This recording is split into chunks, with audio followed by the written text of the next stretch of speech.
can I get you started with? Do you already know what you want to order, or do you want to take a look at the menu?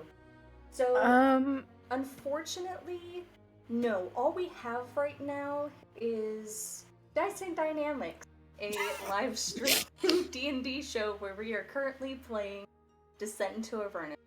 Our current tagline is, we take WotC's official modules, but make it better. Damn, and to think, I wanted a lumberjack slam. I was gonna ask for my hash browns with the mushrooms. I forget how that one goes. Okay, so you're going to get a single hash brown capped? Yes.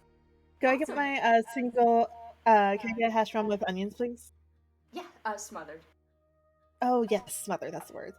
By the way, the reason that I'm able to remember the toppings that go in a hash brown is because of that one song, I Want You Smothered. Smothered, want you covered, like my Waffle House hash browns. Yep. By the way, hash browns with onions and cheese. Hi, everyone. As we were saying, Dice and Dynamics were playing Descent into Avernus.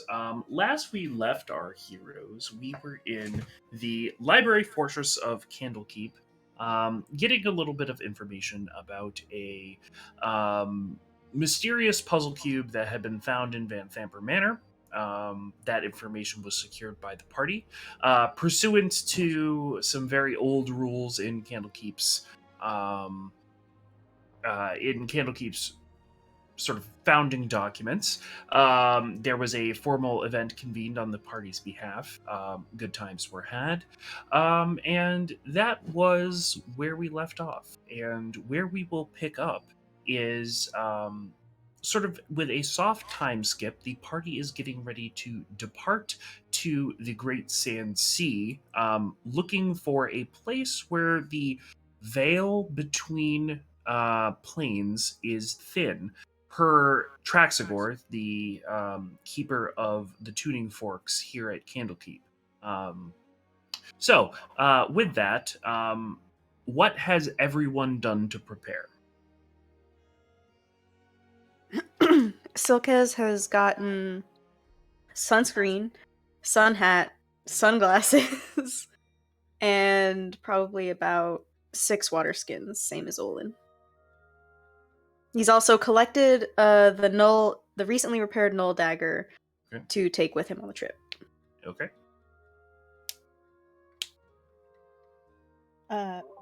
Marty has oriented herself with the Wayfinder machine thing. Mm-hmm. Learned its ins and outs, and has been out shopping a lot. She has gone to everyone, and has basically been like, hey, what's your favorite food? And has been buying ingredients and like shelf stable products and such on and so forth. She has been making snacks. She is prepared. And EV3 finally has like the arm officially fully on. Oh, good night, Dad! Already. Good night, Dad. But yeah, she's basically been minor prepping. She went and got some platinum rings, which she has etched some blood runes on, and as well as like a spyglass and etc. But that's her deal. All right.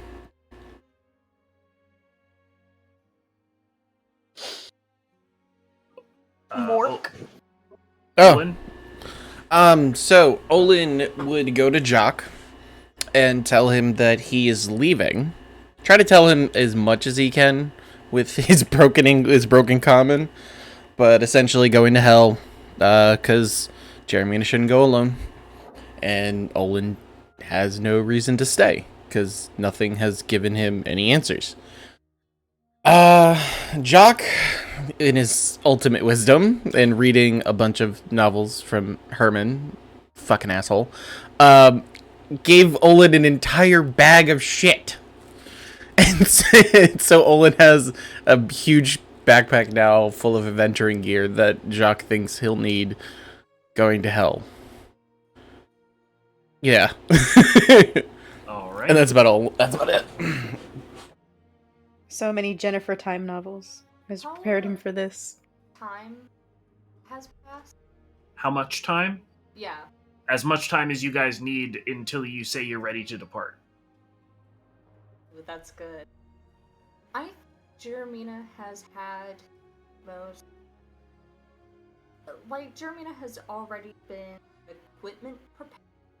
She already has her pittance, her climbing rope, the whole deal. She even got water skin out the...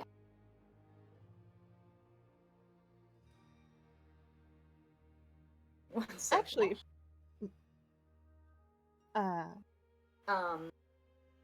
But the biggest transformation Jeremina went through was physical. She completely revamped her wardrobe.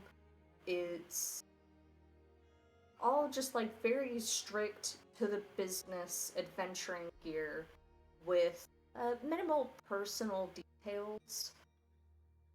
And at one point, we had cornered Silkes late at night and asked for a favor that he couldn't ask about. And I believe that Silkes had agreed. Yes. And she has completely shaved her hair. She's functionally bald. And she had found a Dremel and shaved her other horn to match the length of her other one. And she had added a forming like a prison tattoo gun, tattooed a dotted line all across, just like a little bit around like one of her ribs. And she's made a trustee for her son. She's set aside Olin's money, given that to Silkes, and told him to do what needs to be done. Sent out a lot of letters. Yeah. Okay. Rhea has also packed. And with that, that will bring us to the day of departure. You have conveyed to Traxagor that you are ready to go, ready to depart, to look for this sort of thinness between the planes that he has located. You wake up that morning in what will be your last day in the finery that is the 7th floor of the sort of traveling accommodations in the Court of Air.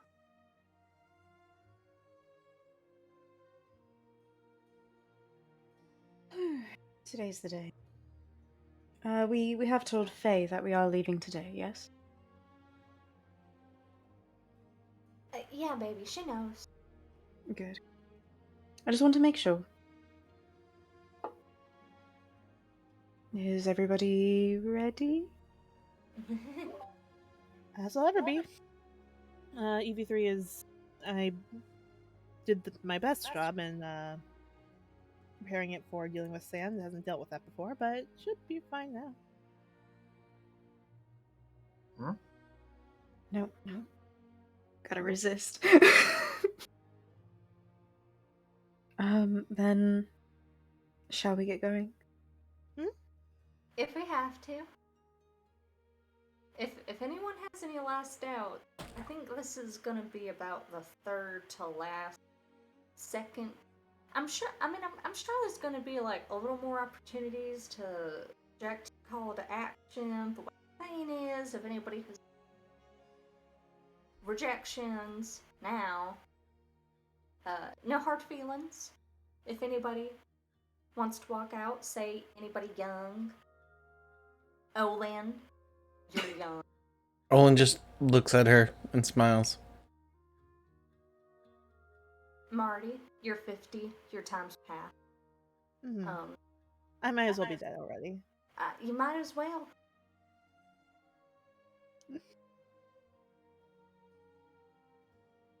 Oh, fuck. I really don't want to go to the sea. Alright, let's go.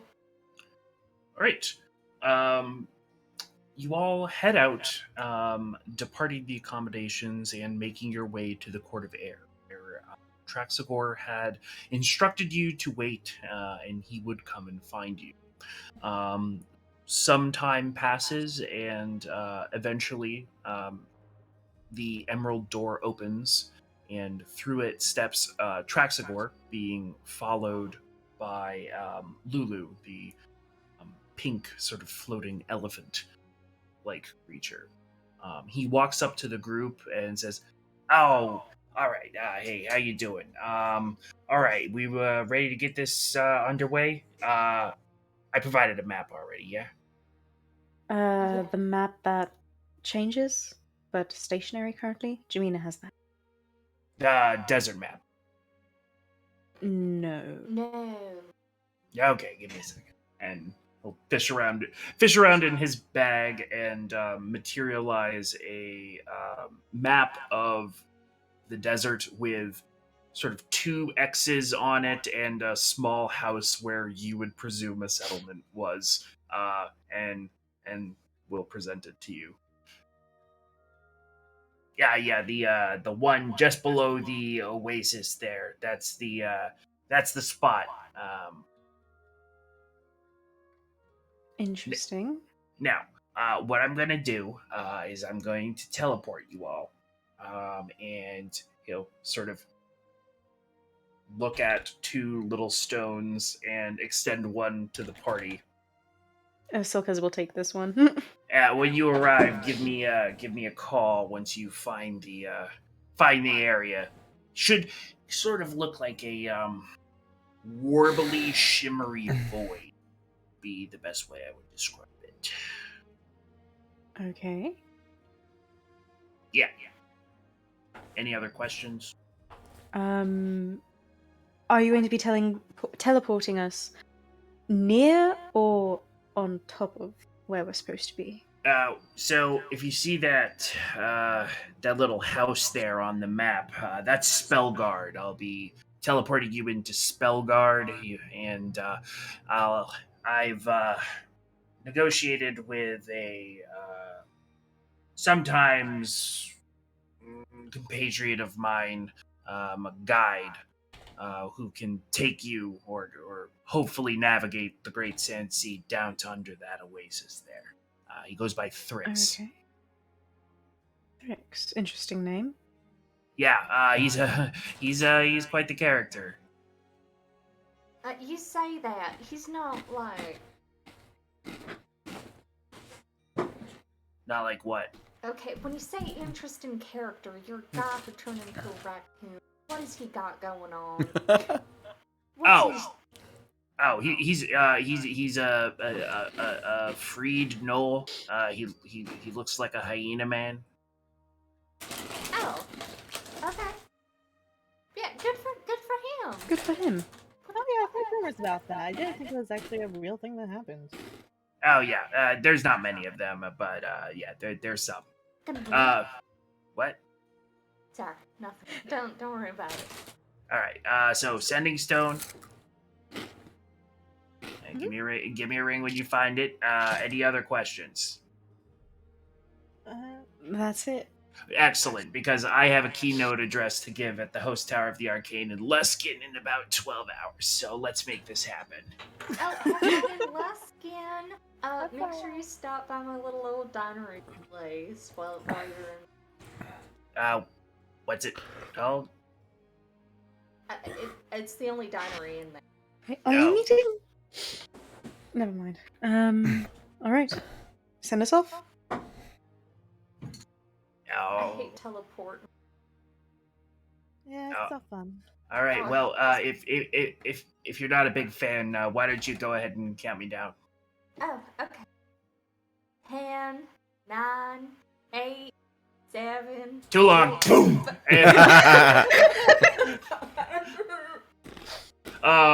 And there is a quick snap, and the party plus Rhea is teleported to the Great Sand Sea, and you all immediately feel the change in the atmosphere. It goes from having some humidity, some moisture in the air, to having none at all. From the temperature going from what would be a mid 70 to 80 on the sort of warm coast to this very, very hot, direct sunlight, 90-ish degrees. And then on top of all of that, the sort of salty smell of the ocean is gone, and it is just replaced by what can effectively be described as the smell of warm air. There is no smell; it just simply is hot air that you are breathing through your nose. And welcome to Spellguard. What you see in front of you is a sort of a town with multiple tiers that sort of steps downwards and eventually dumps into what would look to most of you who have spent any time in any amount of coastal cities or just Baldur's Gate, a docks district. But this docks district is unlike those coastal cities in that the docks are sitting atop sand, and the various catamarans and things sitting upon it seem to be floating on that sand. Whether there's a liquid to the sand or the sand is just so fine that it takes on the qualities of liquid, you can't be sure. It seems as though that most of the buildings that you can see fall into one of three categories. They're either workhouses associated with the docks, they are trade houses, things businesses that don't necessarily sell directly to consumers, but buy, sell, and trade goods to other traders, or residential buildings that likely service those other two types of buildings. And yeah. Silkes has immediately put on his sun hat and sunglasses. It is so fucking hot. It I am is just stupidly hot. inhaling straight. This is actually livable for me. I was kind of expecting it to be bad, but this isn't bad. Speak for yourself. Oh, I bet you're sweltering. I bet this is horrible for you. I'm gonna languish a little bit in it, if you don't mind. I'll allow it. I bet it sucks. Yes, it does. Silkes takes out the metal fan he got and he's just waving it. I bet it sucks so bad. How are you doing, Marty? How are you? All right, good to hear. Silkes, can I borrow some of that sunscreen? Yes. Here you go. And she squirts a big full, and she beckons Marty forward. Marty will waddle over. She has never been. It's so hot. Does she have glasses on? No, she does not. Okay. Close your eyes, baby. Oh God. Blathers. There goes the reset. Silkes disappeared into dust. We'll be right back. Or do we want to wait? Because we're all kind of jumbled on the screen. Yeah, we're all jumbled up. Yeah, we'll take. Oh, no, never mind. We're back. We're back. Alright, let me get your arm. Well, a little goes a lot of ways. Okay, up. Alright, turn around, get in the back of your head. Okay, and then shoulder. Okay. There you go. It is not rubbed in it. Yeah, no. For those observing, you can see particulates of sand becoming to get stuck in. Oh! Marty looks like she's in hell already. You know, I like this little sand business. It's like exfoliation. Built in. I am inclined to disagree. I think it is coarse, it is rough, and it Oh gets my absolutely God. everywhere. Whoever said that needs to die.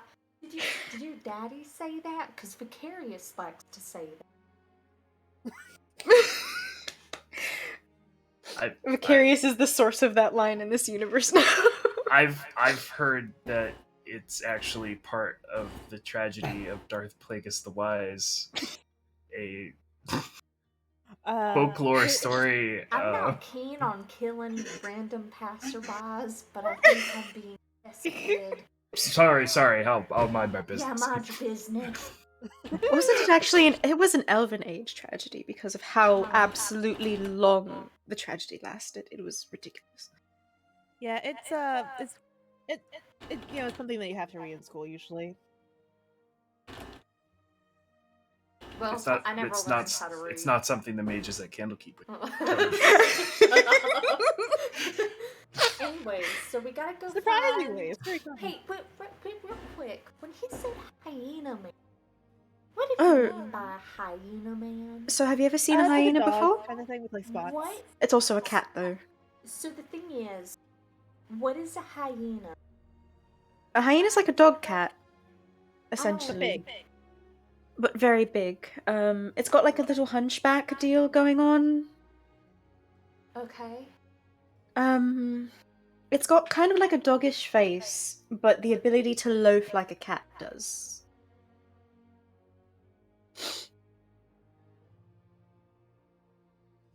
And the males are usually smaller than the females. Okay.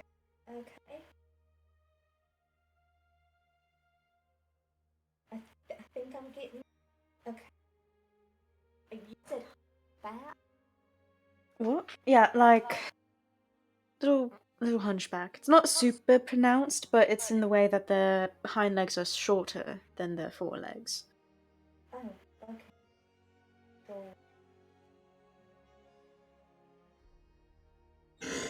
Oh, who's my Is little this a cat hyena? dog? That's actually pretty good. Oh, Maybe Yeah. not far off. thank you. Just imagine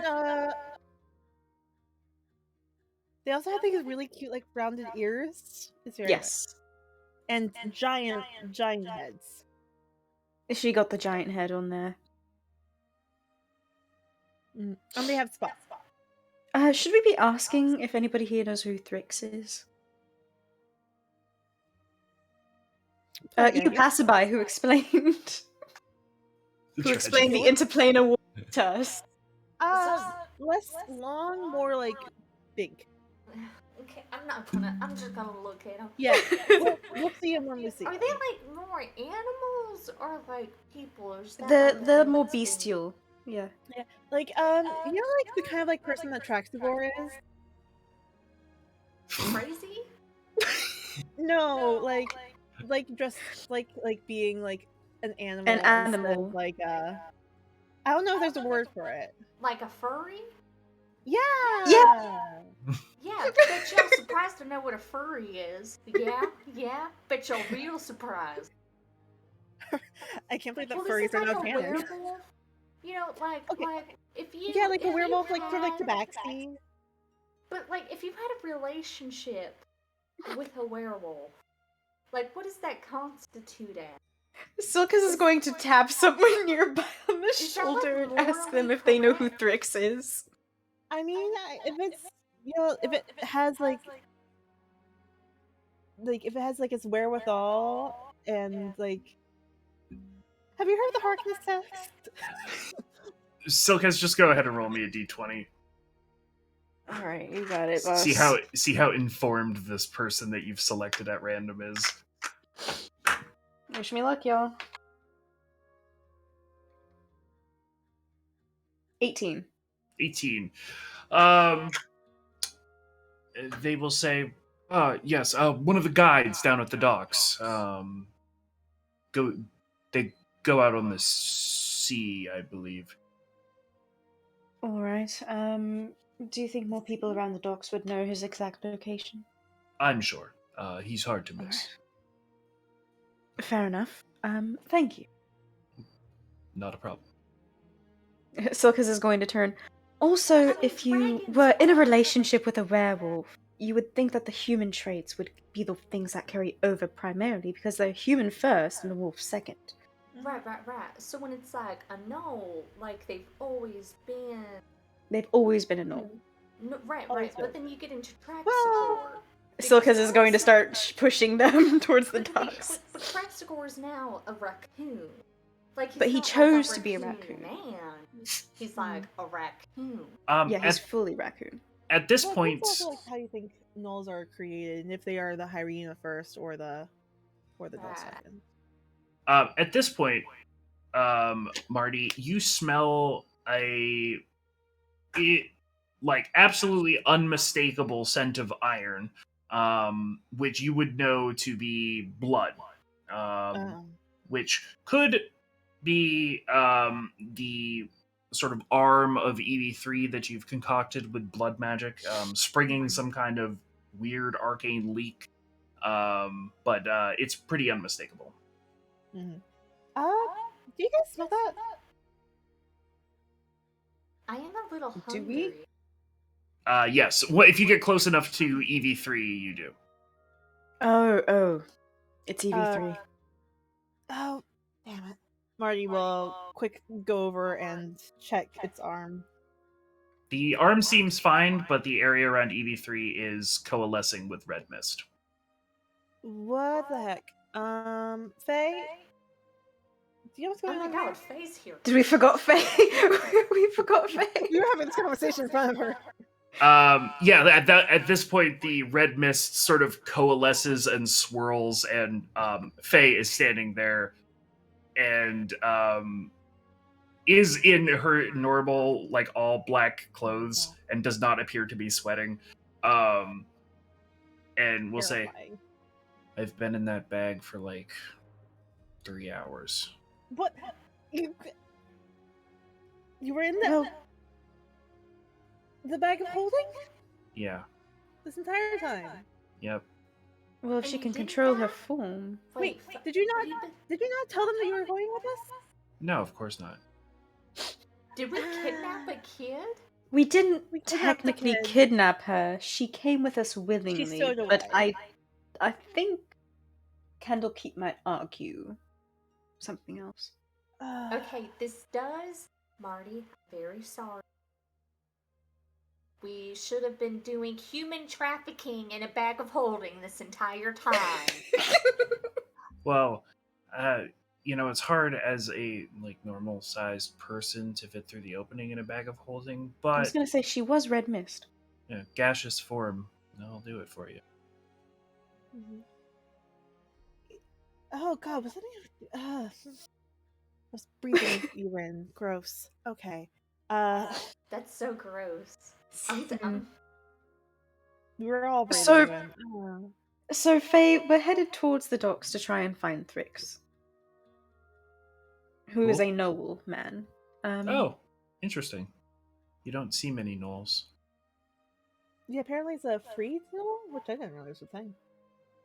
Oh, yeah, no, that can happen. Gnolls specifically are they're demon spawn, and shit.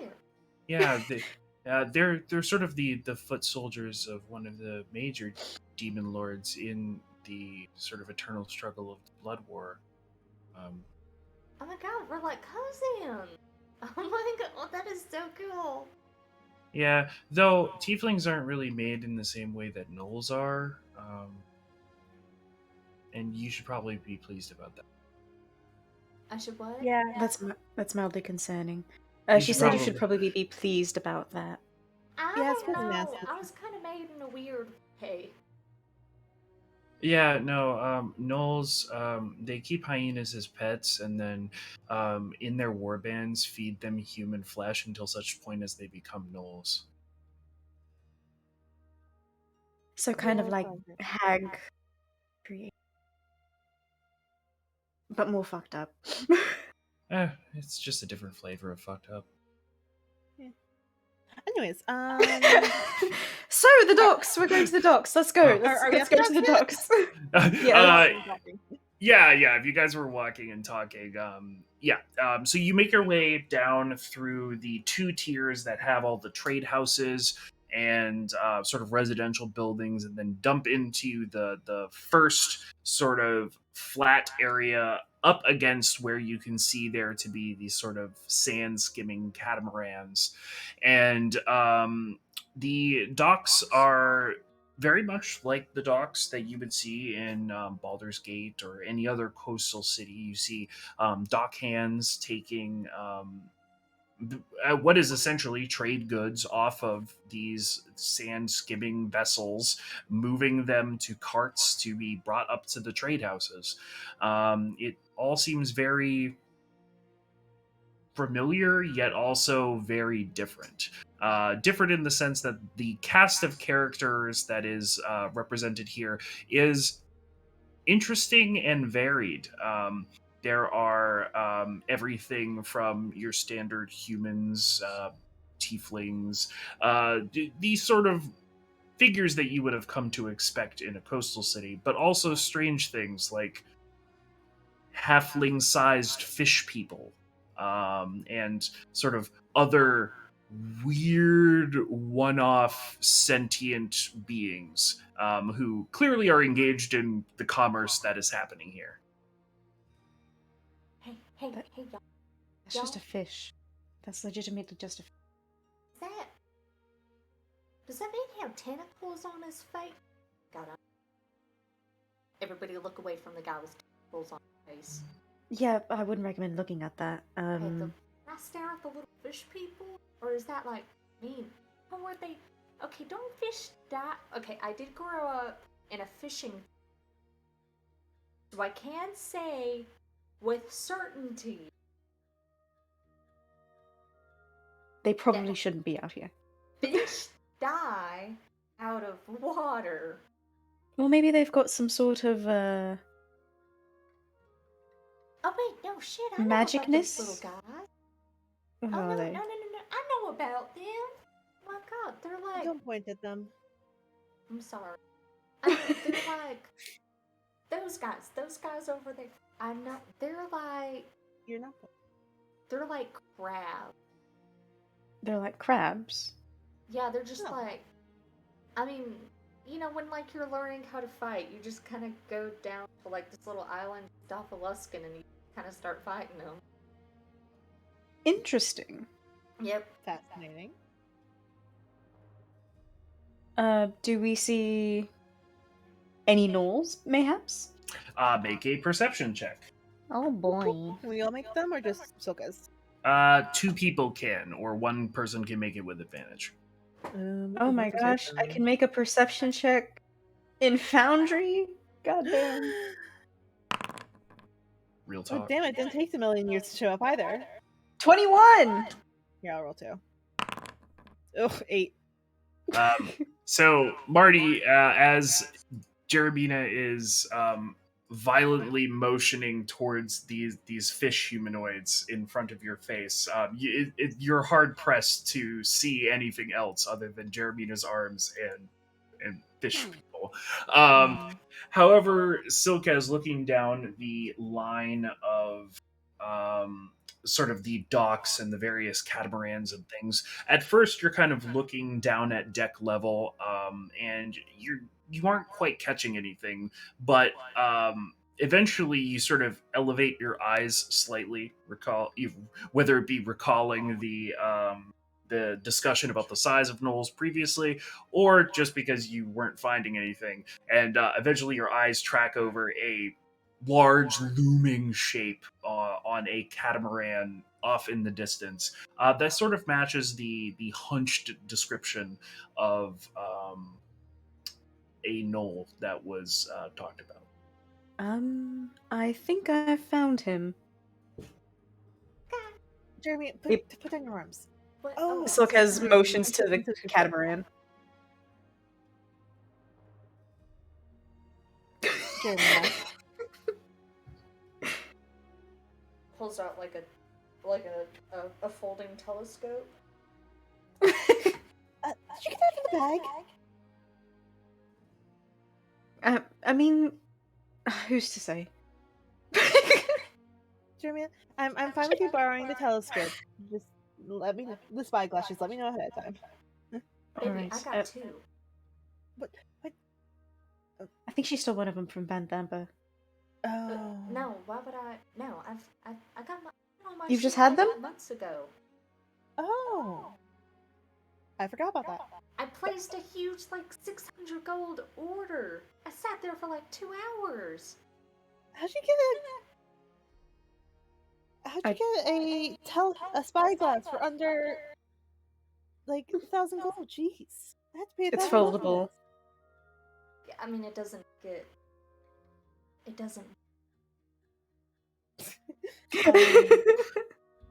Well, if you need to borrow my actual spyglass, let me know. Oh, I'm not gonna do that. 'Cause I want to be looking with it. So I don't think you want me to do that with your little. Mm-hmm. Yeah, So not there's- for staring at Knowles. But anyways, Oh, are we now approaching? you gotta think about Knowles. She's perfectly okay with that.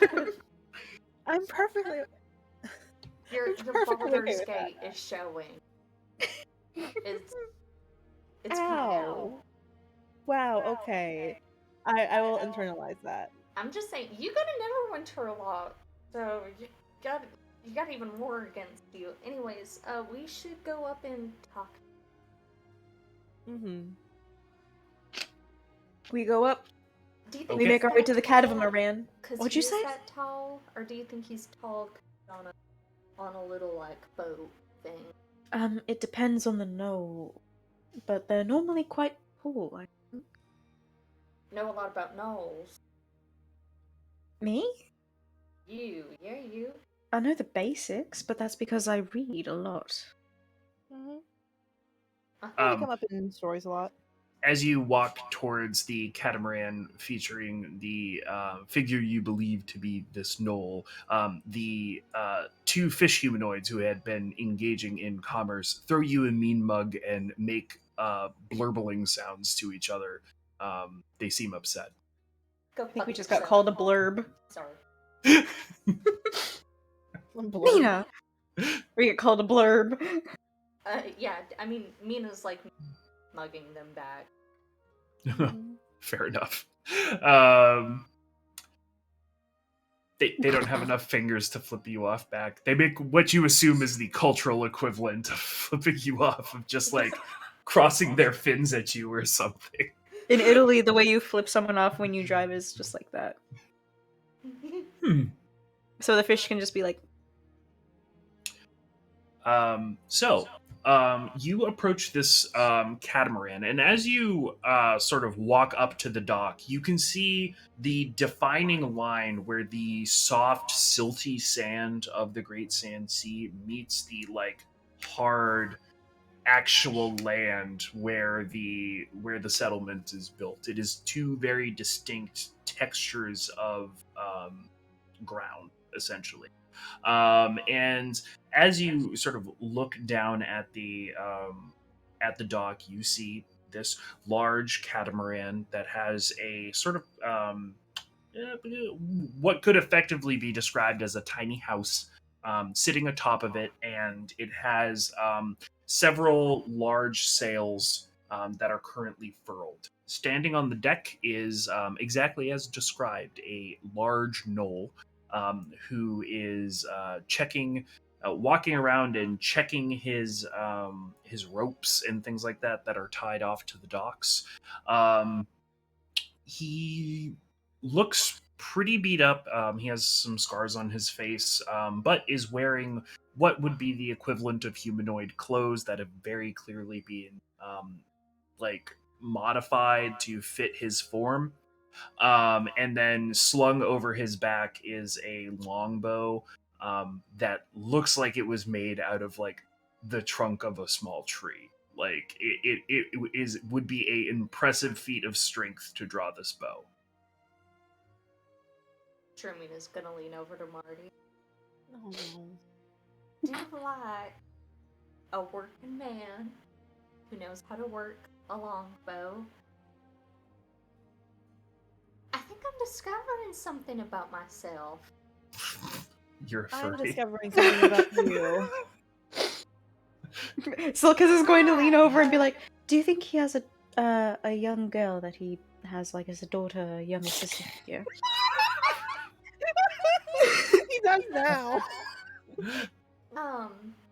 Why would that be important? I'm so lost. Hey, hi, we're friends at Traxigor. Hi. Yeah, he told me you would all be swinging by. Crazy. Said you wanted to go south, I think. Yeah, we're like exploring, 'cause we're, adventuring. We're adventurers. Ah, I see. We were. Oh, what was the place? We're looking for like a place where the veil is. We have a map. Ah, excellent. He'll take it and then dig around in one of his pouches and materialize a small set of glasses that also have like things tied off to them to make sure that they can fit on his head. Oh my god. Okay. Well, what you have here, we can take 3 separate routes to get here. The first would involve going through sort of a mountainous area. We wouldn't need to abandon the vessel, we would just have to navigate around the peaks. We could also theoretically cut across this body of water, going from sand to oasis, back to sand to get where you have marked here. Or we could just go around, which would take an extra day or two. I kind of want to spend as much time on the material plane. So I'm cool with taking a little extra day. And which way is the safest way? I would say going around. Then yes. I see no issue with it either. It also brings us south, and he'll sort of like eye Faye up and down and say, away from some of the more unsavory characters. What was that about? What was what about? She's a 14-year-old. Like, as in, like, that's what that was about. Of like, she's a kid. No, You she's don't want her in 14. trouble. No, I'm She pretty had sure it's yourself. because she's got passenger vibes radiating off of her. No, Probably. he'll poke his nose. Oh, But yeah. I don't. She has a bit of a blood smell, Mm. which, No. yeah, keeping her away from that would be a good idea. What Marty will lean in. The cultist. What is the? Yeah, The ones who cultist. might hunt down Faye. Yeah. Wait. What? Wait. Yeah, the place where the like apparently she and like Jeddah Oh were my living. god, Like, that's right. That's where all the. yeah. You guys are quicker than me. All right, that's good. That's why adventurers don't adventure solo. Alone. Yeah. Sorry, that No is worries, so Junior. courteous. You are so forward-thinking. Rat? Thrix. Thrix? Thirks, yeah. And your names? Silkus. Marty. And 83. Olin, Faye, Rhea, Nina. Jarina. I'm gonna do my best. Yeah, All I've good. got plenty of nicknames. There's a lot of us. Yeah. Right. Okay, are you all packed, ready to go? Yes. Yep. Pretty much. Pretty much. Okay. And by the way, guys, here is I packed you guys some snacks, various sandwiches, and much. Oh my god, you got bag of Rhea. pretzels? Huh? You got pretzels? Yeah. I asked that as a joke. You can just buy these in stores? Yes, you can get pretzels at Well, most general stores, I think. Those aren't from the store. There's like a. Well, they are. But like you each have your like your own like little bento boxes with like lunch in it. Yeah. So if you're does that count? Jermina, we would. Does that count? Jermina, that was a ration. No, it was a snack.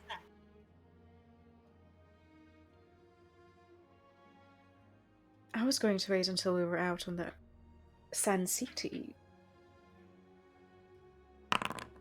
Yeah, I mean, I would do that, because I definitely just swallowed like a liter or something for that. Mm-hmm.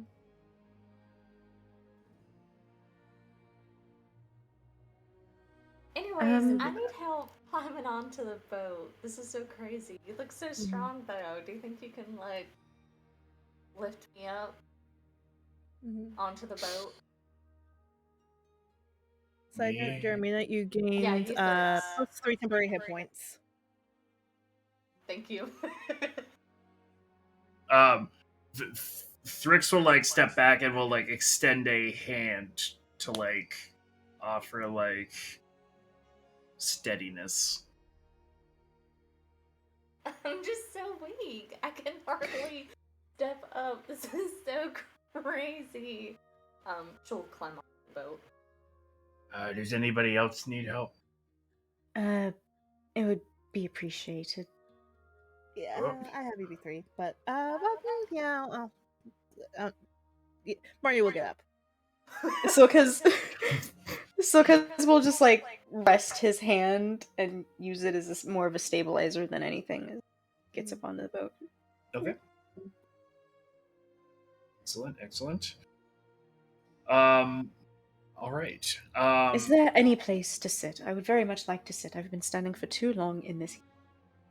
There's a table and chairs inside, and you'll sort of motion to like the tiny house on the deck, and then he'll sort of motion out to the sides, and there's sort of like these little nets where one could theoretically sit or lay, but you would still be exposed to the elements.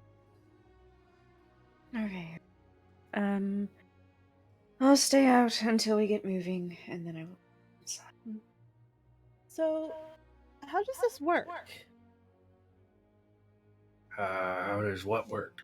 At this point, he's taking the ropes off. The vehicle that we're on right now. It uses the wind to skim across the sand. Oh, interesting. So the sand is like so fine that I guess I see why they call it a sea now. Yeah, there's not much resistance, and he'll like dip his hand into the sand and like turn his hand, and you see it kind of like literally pour out like water. Wow. It doesn't have much resistance, much like water does. It has a little bit more, but not that much. If you fall off, you won't sink though, which is good. Can you walk on it, or is that? You can, but it's very laborious. Okay, interesting. Mario will take a note. Okay. Thrix will set the sails as everybody gets settled in, and will turn the vessel out towards the Great Sand Sea, and thus begins our hex crawl. Whoop, whoop. Hey. Which is to say, for the first day of travel, can I have somebody roll me? Well, yeah, we'll just start with a D20. Go ahead, Fish. She's volunteering. What? Go ahead. She's volunteering. I want to do it to pass the miracle. Yeah. I love you, Hex Crawl D20. 19. 19. All right, let me check the chart here.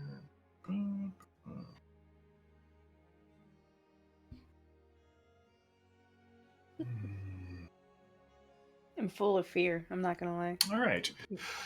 So, as you travel away from Spellguard and you see sort of the tiered structure of the settlement fade off into the distance, you are met with the great soupy expanse of the Great Sand Sea. Off in the distance, occasionally you can see sort of rock mesas and outcroppings, sometimes several arches, rock features that stick out from the fine, fine sand. As you are traveling throughout the day, you are able to you kind of come up and crest over a dune of the sand, and your vision in front of you sort of opens up into what is essentially a field of what looks to be local wildlife. They look to be sort of half lizard, half camel looking creatures. They're traveling in a herd. It appears to be a naturally occurring herd. You don't see like a shepherd or someone driving the herd in any particular direction. Um, they don't appear hostile. Some of them will look up and sort of watch the catamaran dip and sort of travel along the next dune in the direction of the group's travel. The travel aboard the vessel is smooth for the most part. There's occasional rough patches where one side or the other of the catamaran comes up from the sand, but it's usually easily balanced by Thrix taking a couple steps to the left or to the right and therefore displacing his weight. And before we reach the end of the day, if anyone has any scenes they want to run, now is the time. At some point, actually, I think all throughout the day, Jeremina has taken a magnifying glass and a cigarette and has spent almost the full day of traveling trying to light a cigarette with a magnifying glass and the sun. This is the thing that it has done instead. Burned her hand. Burned her tongue. Burned her lips. Burned a hole through a bag. I think almost took somebody's eyes out. Like she was holding it wrong and it was not magnifying what she wanted it to be magnifying. There's a little like scorch mark on on one of the metal parts of EV3 now. Yeah, there's it like it somehow Jeremina turned having magnifying glass very dangerous for her. And by the end of the day, when she had gathered the party to try and demonstrate it to them, she got frustrated, threw the magnifying glass, and I'll mark that on her sheet, lit her cigarette with her, fingers. And she's like, now, the thing is, I did bring a little chicken egg to see if I could cook it, but it cooked in my bag. So now I have a hard-boiled egg, if anybody wants. That is fascinating. Fascinating. I think what not EV3, what Marty has been doing is she had gone up to Rhea and had said, "Hey, Rhea, I had a question. Well, request. I want to ask you for your favor. For a favor. Sure. What is it? Could you, since we're going into hell, I'm really a kind of bookish person, and I know like how different like weapons and stuff work, like especially like ones that are like especially like magic ones, like they just make sense to me. But I was wondering if you could teach me like how to fight with them. Which weapons in particular?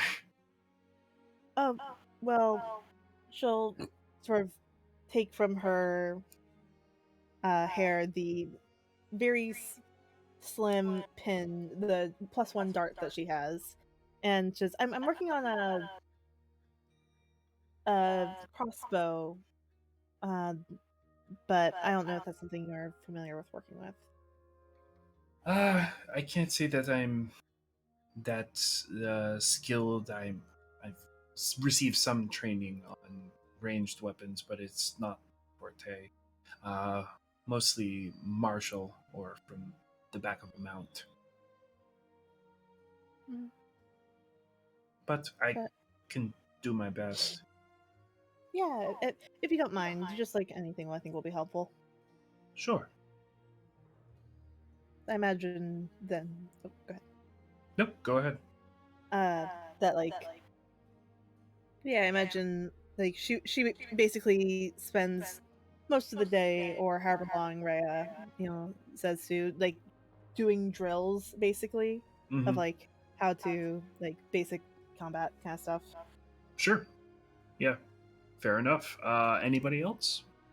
Silkas will have just spent most of the day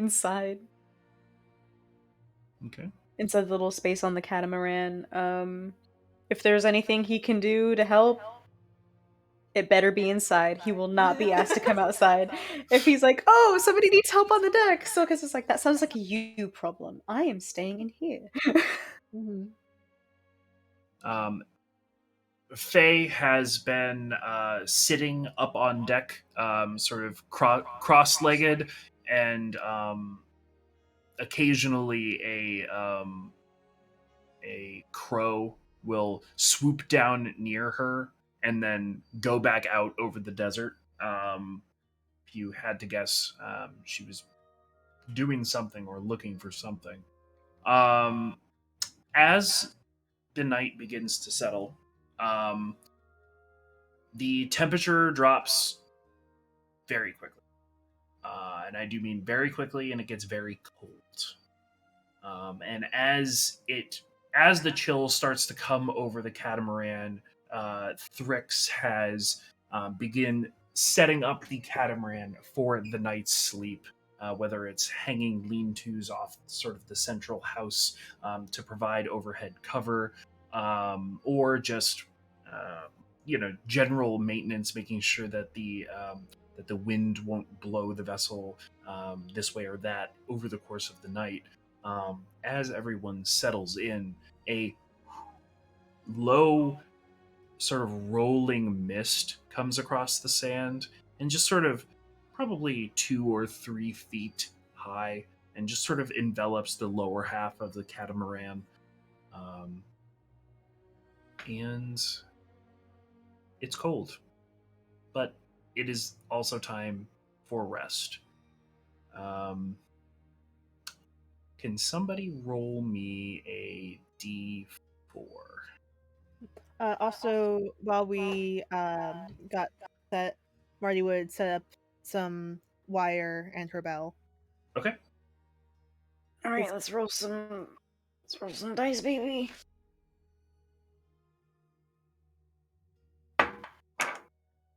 Nine. No, a d4. A D4. That's worse. Yep. 2. 2. Okay. Are you guys doing a guard rotation, or are you just chilling, figuring there's enough firepower aboard? It's up to you. I don't care. Yeah, Marty set up her alarm spell, ritual cast, but I mean, I think with 2 elves, we don't. Yes, Silkas isn't sleeping. Yeah, we've got guard controls settled between Olin and Silkas. Yeah. Okay, fair enough. Olin, Yes. make a perception check. Whoa. I love hearing that when it's nighttime. Wisdom with a hit. It's just like TOA. Oh, nice. What'd you get? 21. 21. All right. So, during your guard shift, you hear Thrix very loudly snoring. But other than that, your guard shift is mostly quiet. The mist that I described hangs around the vessel, and out of the corner of your eye, you catch something moving along the ground in the mist. And it looks to be very, very stark white, almost as though it's trying to camouflage itself in the mist. Okay. Can he, basically gripping onto the side of the vessel? Can he like look over and see a little bit better? Yeah. So I would say that trying to get a better view, especially with your 21, it's about 30 feet out from the vessel, and it is moving slowly along the ground. Like if it, you can see that it very clearly has four limbs, and it is sort of crawling or like shuffling towards the vessel. Oh, like it's coming towards it. Yep. He'll also see if he can see others, real quick, like in the same Okay. fashion. Your eyes pan around, but you do not see anything else. It appears to be a single instance. Where would Silkus be sleeping? Silkez would be in one of the lean-tos. He would sleep outside for easier access to him in case something happened. Okay, Olin will keep an eye on the moving target and basically, without turning its back, will walk towards the direction of Silkez and tap on the rope of the lean-to to wake him up. Mm. There is something over here. Come here. What is it? I don't know. Silkez stands slowly, because is Olin whispering, like speaking quietly? Yeah. Yeah, then Silkez is getting up quietly and looking over the edge of the catamaran as well. Okay, make a perception check. Oh boy. With help, because Olin's pointing at it? Yeah, sure. Hey, Lamau. Let's go. Boop, boop. Oh! 27! That's a natural That's a 20. Nat 20. That's a nat That's a 20. nat 20. Okay, yes, you definitely see it, though it is no longer moving. It is stationary. It stopped moving. Can we get a better description of what it looks like, or is it still like trying to use the mist as camouflage? Yeah, it's utilizing the mist as camouflage pretty effectively. You can just tell that. I will say that the white that you are seeing is very clearly fabric, which would indicate that it is probably some type of humanoid. And it had wings, right? 4 legs. No, it had 4 No, legs. 4 legs. Yeah, it's basically like lizardy kind of traveling around the ground, across the ground. Is there a way to go up higher on this thing? Yep, there is a mast. There's no formal crow's nest, but you could theoretically climb up. Do you- the mast. Should I have your try side? and wake up Thrix? If you can keep an eye on it, because I'm going to try to go higher. Okay, I'll stay here in the meantime. I don't know if there's any other signal you can give me when you're up on the mast. I'll knock on it. Alright. Olin will basically go as fast as he can up. If he has to use the daggers as like primitive climbing tools, he will. He'll take out the +1 and Ula's dagger. Okay, fair enough. Yeah, I think that you would be able to get some elevation fairly easily on the mast. Does he still see that, and does he see anything else? Now with a little bit of elevation, you are able to see that whatever this is has a tail, and it is still very stationary. You get the sense that it might think that it's been discovered. Okay.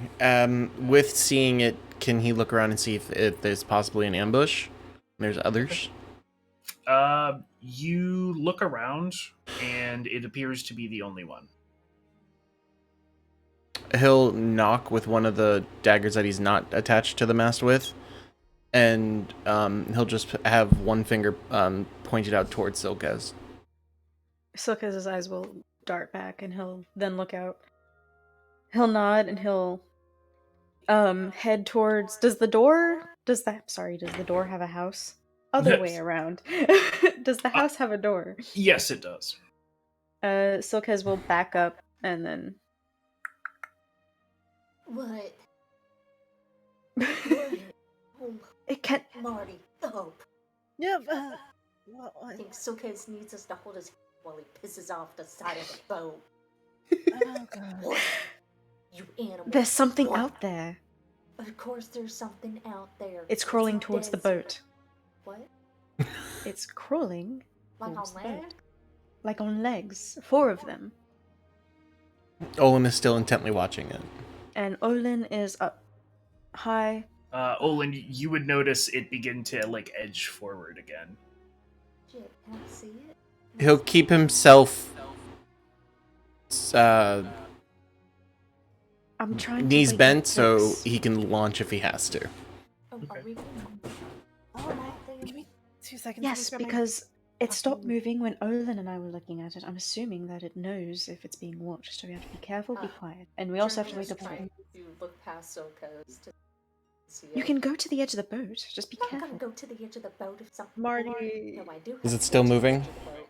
Okay. Very, very slowly.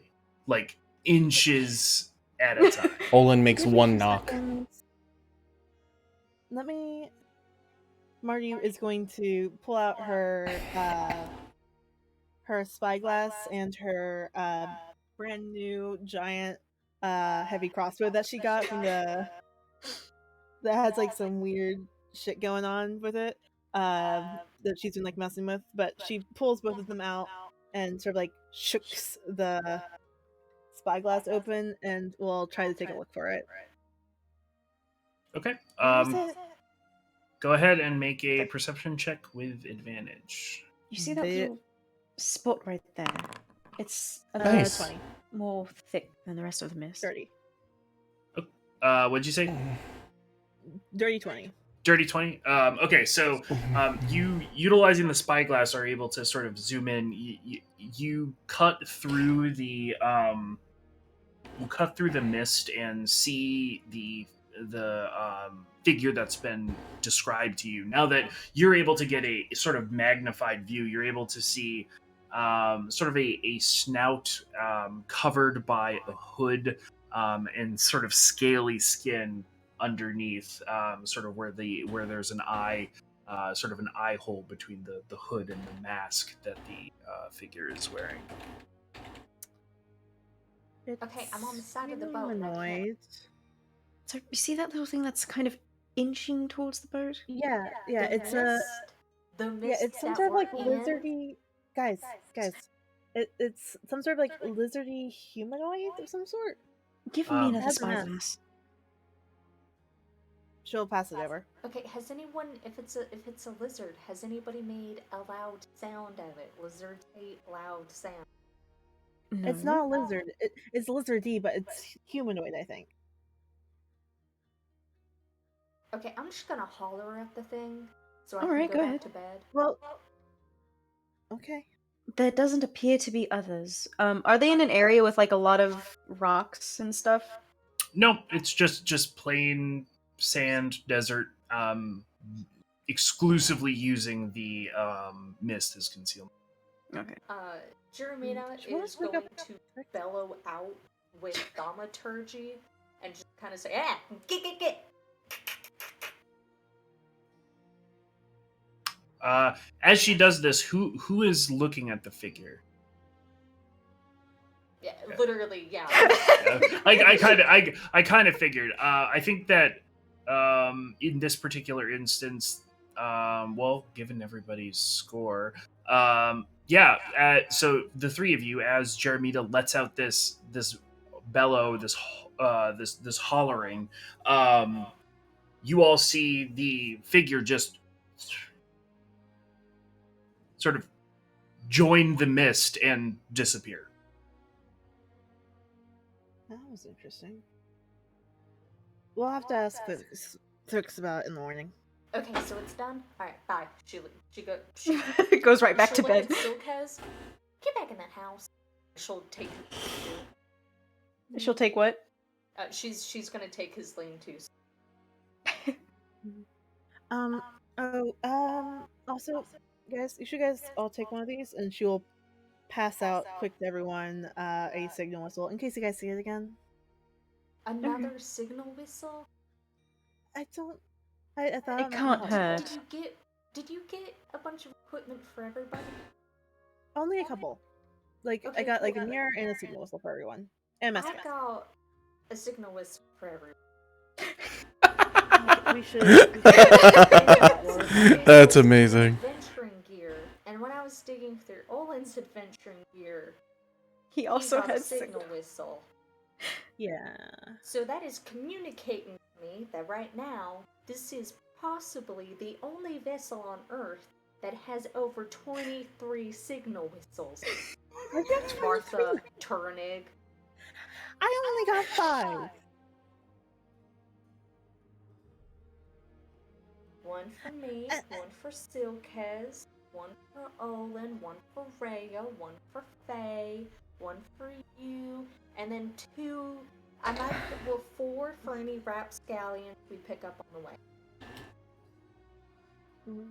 And 1 for Evie. I didn't know if Evie was going to develop a voice system, but I was compensating for that.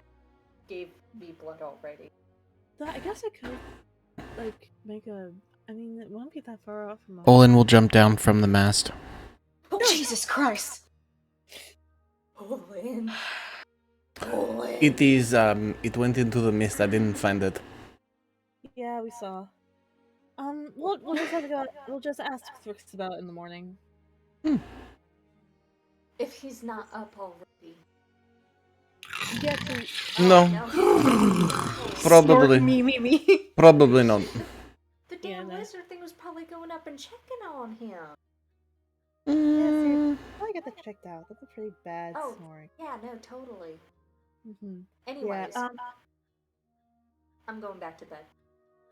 Would Good night, does everyone everybody. want right now, like, to hold on to the spyglass just in case you see it again? Certainly. You can have Actually, it. Make sure. Orlin! I'm right next to you. Sorry, I forgot. You gave me a heart attack. I just scared you like 2 seconds ago. Anyways. You blended into this really well. It's uncanny. You do. Tomorrow night, is it alright if I take first watch? So that way I'm asleep and out of the sun. That's fine. You could do it now if you want. You sure you already had first watch? It wouldn't be really fair to you. It is perfectly fine. Alright. Thank you. Like the way that man talks. I like the cut of his jib. Alright. Alright. Then Marty, go that's back it. to bed. All right. And with that, you all complete your rest. It is not a long rest, but it is a short rest. Oh, god damn it. You're doing it this way? I knew it! I knew it! I fucking knew it! Die. Resource management! And with the end of the first day, everyone needs to expend 2 gallons of water and a ration. Mm-hmm. Oh, beans. We need a spreadsheet, yo. There is one. Yes. Fortunately, the reason why I wrote this section into the campaign, it is not actually there, is literally just because I'm like, let's get used to the rules before we get to hell. Yeah. Because they're about to get real brutal. Who? Out of curiosity, anyone think about any water? What did you say?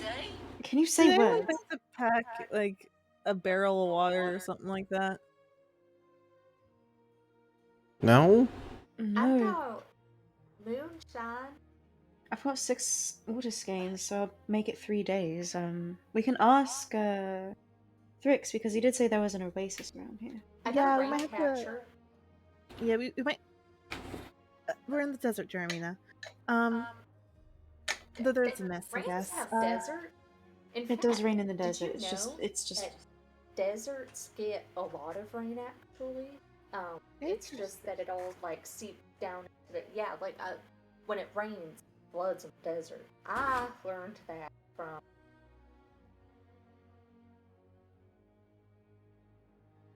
somebody. Somebody told But yeah, we should see if we can divert to the oasis because we're gonna need water. me. Did you forget water? I did forget. I for some You got reason signal whistles for everybody, but you forgot water. I was running short on gold, Jeremina. You asked me for 100 of Olin's hard-earned gold to buy yourself a little spyglass, but you didn't think to get water. The spyglass I already got. Those so are for rings that were important for a spell component. So you bought little rings for a little Yes. girlfriend you don't have instead of water for the bladder and kidneys you very much do have right now in your body. beautiful. Marty out here putting the L in Willowa. 6, 7, 8. Anyways, I'm gonna do a little paladin trick, and she's gonna Yes, take Jeremiah. out a full bottle of whiskey, twist, flick off the cap, and hug the thing. That's going to be her ration. Oh my god. Yeehaw! We Let's- will figure out. That's interesting. We'll buy some barrels somewhere. We're in the fucking desert. It is true. We are in the desert. We can ask Thrix. This is his area of expertise. He literally does this for a living, guys. Tricks. I'm assuming it's in the morning. Right? Like Yeah, it's the the- morning time Yeah, now. yeah. If we want to skip to the morning, we can absolutely. Yeah, we passed out and then we're having this conversation now. Right? Okay. Yeah. Okay, I got two things. One, I've got heavy-duty nose strips that should open your airway.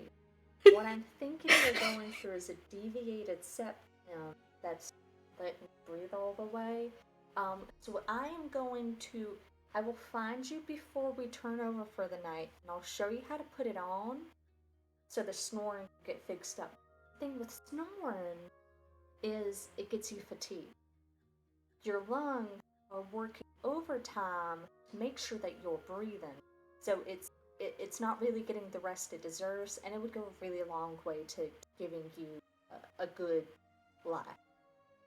Second, so one of us bought jewelry instead of getting water. So we need to know where we can find some of that. I have one. Oh my god. What? What's the occasion, though? Oh, the jewelry? You know what? I don't even. Oh, it's for a spell component. I'm assuming And it's I'm ceremony. Yeah, and I'm No, gonna it isn't be honest ceremony. with It's you. a full blood ceremony. It's fine. I'm gonna be honest with you. I thought that was gonna be me, but it wasn't. What? So I'm sitting in this. I'm happy as a clam. Anyways, where can we get water? Well, yeah. Based on where we're at, and he'll take the map out, and then like a compass from his belt. Wow, you're so resourceful. It has a very specific purpose. And it wouldn't. Just like an engagement ring, right, Marty? No, it's not even like that. It's not like that. Like, I'm going to give one of you guys one of the rings eventually. Oh but we're my working God. on it. Not like that. Oh my god.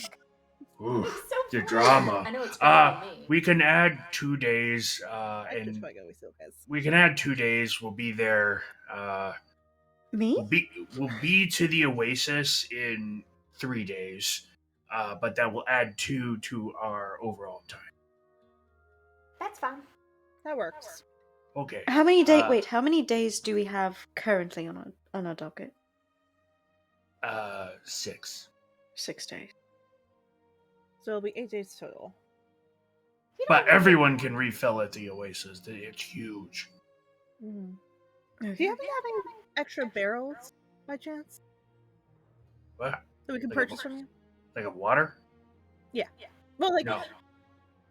just like barrels in general that we could use for water, not necessarily like where we're taking you.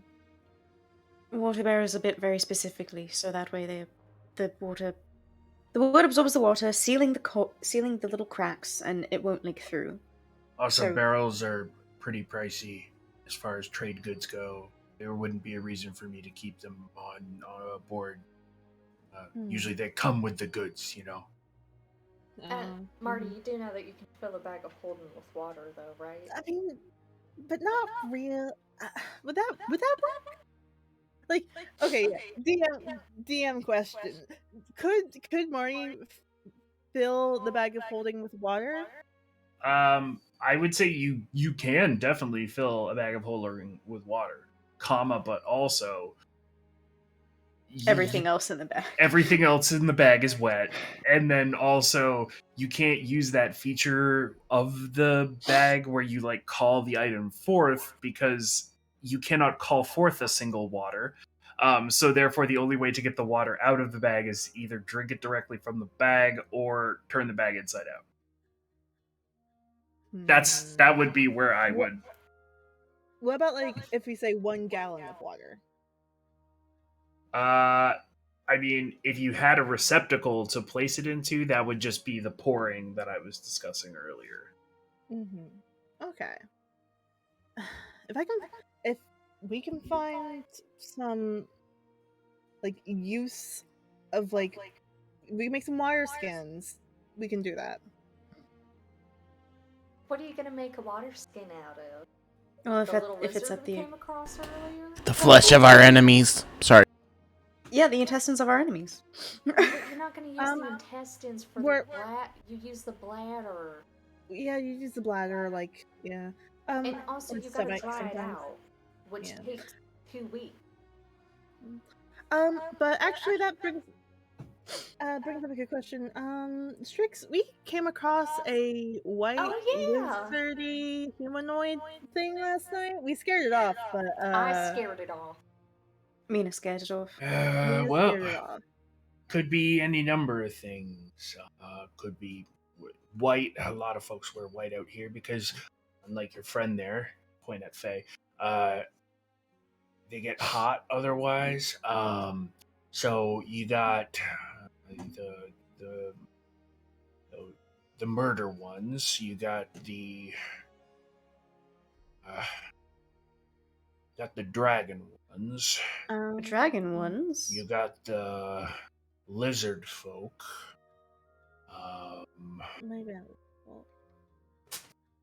You got quite a number of groups that wear white. Could have also just been a one-off. yeah, it looked like it was just one of them, and they look kind of lizardy under like the mask and stuff. So it could be a lizard folk. Could be. They like to raid merchant ships, so they would have been fairly disappointed with us, I would say. Yeah. Okay. All right. And how Well, far yeah. is the oasis from our final destination? Well, this goes to the other thing, is theoretically the final destination is on the other side of the oasis. We could skim the water and save the 2 days by not going around the oasis. But there's a risk involved with that, I'm assuming. I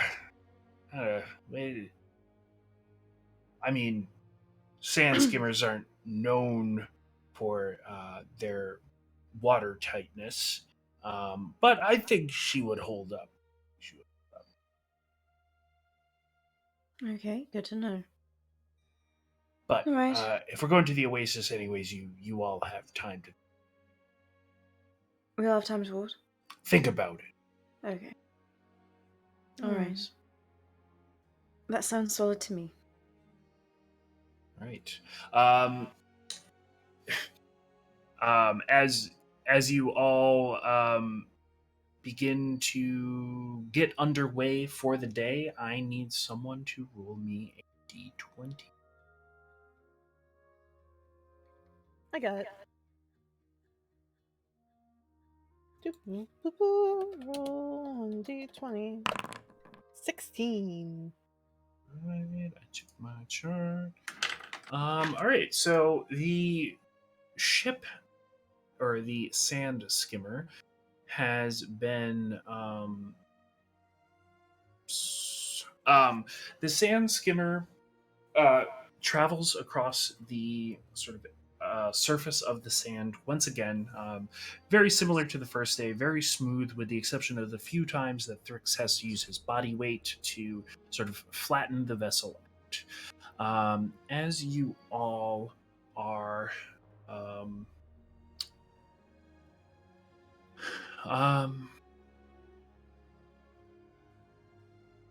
trying to decide which one of these I will do.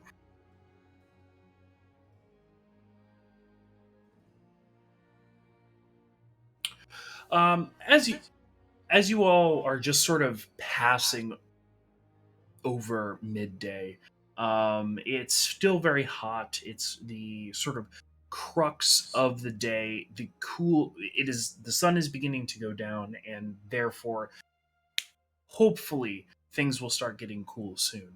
And as you all um, are looking out over the expanse, for those of you out on the deck, you can see sort of on the edge of the line, on your line of travel, with the mesas and various rock features sort of off to the left of the vessel now, what looks to be just sort of a square in the sand, sort of jutting out from it. Interesting. Hey, Strix. Are you gonna give that your ring, Marty? Also, it's Thrix. Why do you keep calling him? He's not Strixhaven. Yeah. What? Sorry. What's that? He'll take his glasses out. Oh, haha, nice. And you all will feel a lurch forward as he pulls up on what is essentially a handbrake. And he'll also loose the sail to stop forward motion, and sort of comes to a screeching stop. And he'll say, "Looks like lost cargo. Hmm? A That's crate ours? or something that fell off some other vessel. Might have been lost to the sand, but it's out now." Well, yeah, let's go Are check we- it out then. Bringing it up on board? We can do that. Yeah. What's up? Soka's just going to put his sun hat on and lean over. Somebody else has to get that. I have some grappling hooks and some rope, and Jeremy, didn't you get some block and tackle? What? Didn't you get some block and tackle? Oh yeah, baby, I got plenty. I kind of knew this was gonna be coming up. Like I knew we'd be stealing something of a quantifiable size. So yeah, let me go get that. I think you put in an EV3. I get to go stealing. I love me some stealing. Oh. Is it stealing if it already fell off whatever it fell off? Yeah, it's more scavenging. Yeah, let's not cut our teeth. Jermina will pull out her bolt and tackle, and she'll also pull out, she got, like, climbing equipment, which I think was literally just, like, a rope and, climbing rope and pitten. It didn't, like, have a harness with that, but, like... Marty has 2 grappling hooks. I'm not that we I'm could not use very to good get at it. throwing things, maybe. Olin, No. Oh, Olin, can you throw this at the... Throw both of these. I have the rope. at the box thing over there. How far away is this? Thrix has stopped the vessel about 10 feet from the box. Oh, that's not bad. At all. He'll look at Thrix and go, "Can I walk on the sand?" Oh, yeah. It's as long as it's not over long distances, you should be fine. Olin will grab the two things and jump off. Olin, stay. Oh, Oh. okay. Oh, there he Um, goes. I'm going after him.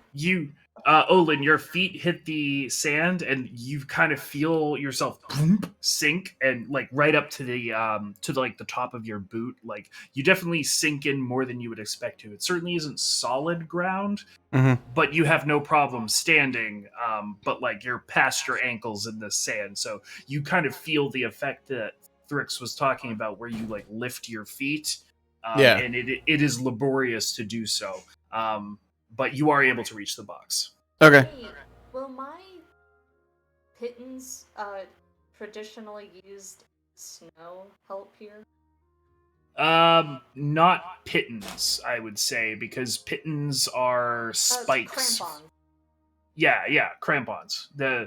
It's like if they were snowshoes, I would say yes, but crampons are sort of just spikes that sort of slip over your boot to prevent you from slipping on ice. So I would say no in this instance. All right. Oh well. Jeremy will go put them on and then jump off, and she'll say, "Don't worry, I got crampons." Sing. Don't those only work on... oh, there she goes. Okay, Olin. Olin's staring at her as he's already hooking everything onto the box. Alright, well let's check and see if it's actually worth anything. Is it worth anything? What's the loot? What are we looking at? Are you opening it? Yeah. Okay. You pop it open, and you are met with a mess of degraded but twisted and tangled looking straw. It's clearly like a packing material. Clink, clink, clink, clink, clink. As you begin rifling through it, you hear the sound of glass clicking together. She'll be a little more delicate than plunge her hand in and try to feel around the dimensions. Okay. She's a little scared. Okay. As you plunge your hand in and sort of move around, you do feel glass bottles, as well as hear the scraping and scratching of broken glass on the surface of the crate below you. So there's intact glass bottles and broken glass bottles in here. She'll pull out one. Okay. The first one you pull out is a... Whoops, I lost it. It is a sort of long, slender vial that is a clear-looking concoction with dark red flecks inside of it, sort of resembling clotted blood. Interesting. Jermina will take it, make a motion as if forking it, and then give a long, hard thing. Be responsible and just kind of hold it up and swizzle it in view of Marty.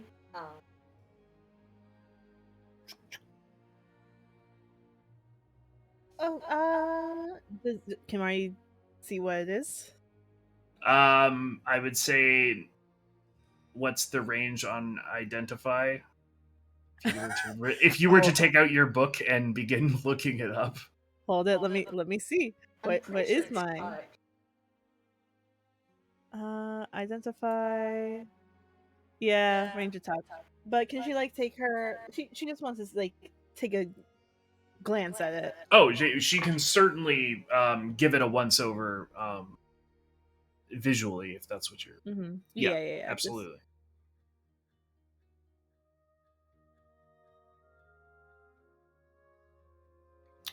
Should I be rolling a Arcana check or something? I mean, I will say that you can clearly tell that it's some sort of magical potion of some kind. What it does or is, you would have to do a little more research on. Oh, it's a potion. What? Bring her up. You're 10 feet away, Jeremina. There's sand, baby. There's sand. It's a potion. Okay. What the fuck did You she should. say? I don't know. It's a potion. Good job, You guys are Owen. 10 feet away. It's not that bad. He's just sitting there watching you because I think. It's not that You should try to grab as many of those bottles that you can get, because if the potions are bad, we can still use those for water. Jermina. I'm gonna be wanting that crate too. Jermina will sort of climb into the crate and pass up the bottles to Olin, and I think she'll take her time, like, extracting them, making sure that she has all of them, even risking, like, broken glass. Sure thing. exposure. There are 2 other potions in the box. One that is... Give me a second. I lost where I put it. That is a sort of rounder glass bottle, and it is sort of a grayish liquid, and it has sort of darker gray beads of something floating around inside of it. This is a fucked up boba.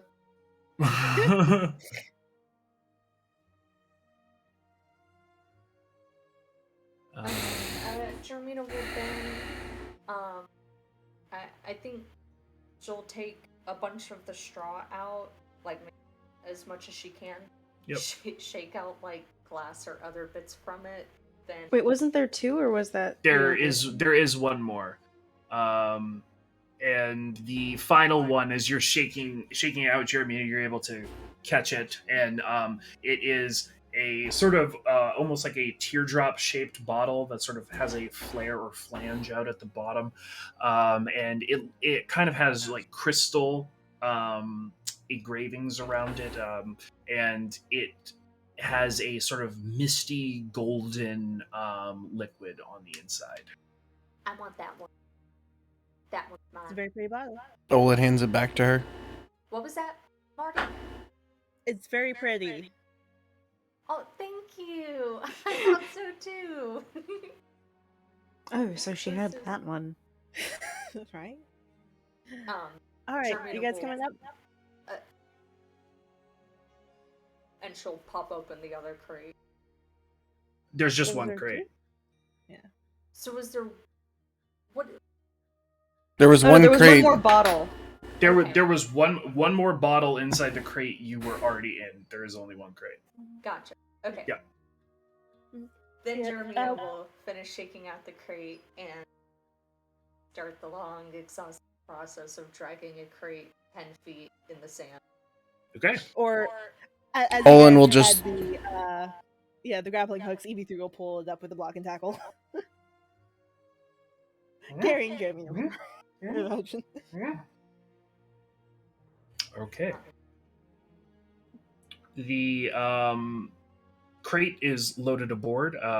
Before going back under speed, Thrix will sort of go and take the crate and inspect it and bring it down through the little sort of tiny home on the catamaran down to what constitutes his cargo hold, and will then set the ship back underway. Now that they're on the thing, can I see the potions that you found? What if we said no? What if we just said no? I guess you would have random potions. Yeah, You there could go. find out what you do The gold one, that's one. mine. Okay. Marty will take the next 30 minutes and do some identifying. Okay. So Here we have the one that is the golden mist. Is a potion of advantage, where you can gain advantage on one ability check, attack roll, or saving throw of your choice within the next hour. The gray one with the cursed boba floating in it is oil of etherealness. Ooh. And then as you go to the final one, the one that has the coagulated blood in it, Faye, who is sort of sitting in the same position she has been almost the entire trip, getting consistently visited by that corvid, will say, "Careful with that one. It's got lycanthropy infected blood in it." Oh. Mari will be a little bit more careful with it, but As she identifies it, Faye is technically correct, but this is actually a antidote. The clear liquid is actually cutting or offsetting the curse in the blood, and it is intended to end a lycanthropic curse on an individual, not cause one. interesting. Changing the pronunciation from werewolf to werewolf. Werewolf. We're So werewolves, not swearwolves. werewolves, not werewolves. So Jeremina, your potion is a Right back. potion of, I think it's called a potion of advantage. So basically, like, it's like, you know, there's like brain drinks they sell, or it's like, oh, it helps your brain like do a thing, like be like more wellness, whatever the fuck they call them. Improving It's like focus, basically one of giving those, you but they actually do energy. that. Yeah. Interesting. And then this is an oil of etherealness, which is interesting. And then this one is a. It says in the book that it's a potion of werewolf. It cures like lycanthropy. Oh, you should probably carry that then, because the chances of me needing that. Not. Well, I've already needed it once. So. And I do not ever learn my lesson. Uh-huh. Oh no! And You lost so some does Mars. fucking turn into dust. He forgot to put it on. the Is this a 30 minutes break? on his phone wore off. Never mind. Yep. All right. And with that, if there's nothing else, the cool mist and the cold air will roll in once again, for this this evening before another day of travel. The night goes without incident, and you all are awoken the next day as the heat begins to rise in the desert of the Great Sand Sea. Oh, I wanted to say this. I think it was Sure thing. implied, but just officially, Jeremina has attuned to this sweat. Okay, Nice. fair enough. For that day of travel, yada yada, the whole 2 gallons, 2 gallons, one ration. Yep. Marty is out of water. Okay, good to know.